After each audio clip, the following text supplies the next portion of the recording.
So my point being that by you getting your first personal assistant, $17 an hour, $20 an hour, $25 an hour, or your first virtual assistant, $3, $4, $5, $6 an hour, $10 an hour at max, you're going to allow yourself to be able to focus on the things that really make the needle move, really move your business forward.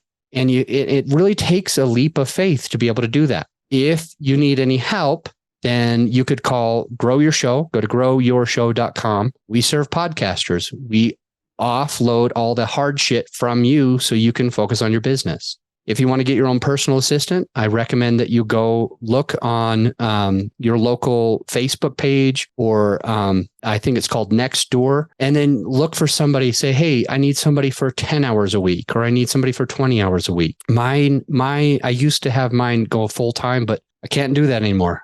But I can at least have her support me with the things that I need for 5, 10, 15 hours, 20 hours a week sometimes, but I no longer need 36 to 45 hours. And it's allowing me to be able to be more successful. So go to nextdoor.com, go to the Facebook group in your neighborhood, and just ask if there might be somebody who's looking for work, a kid who just graduated high school, or is in between semesters for college, or maybe a mother, or whomever is around you that's on that app, on that platform.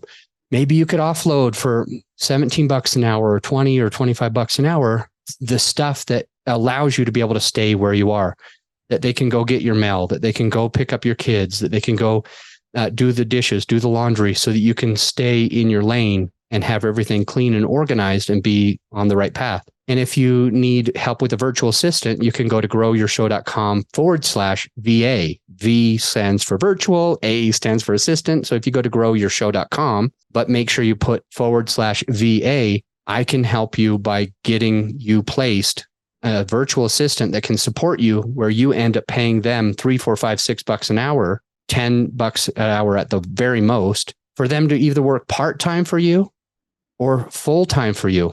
It's taking that leap of faith.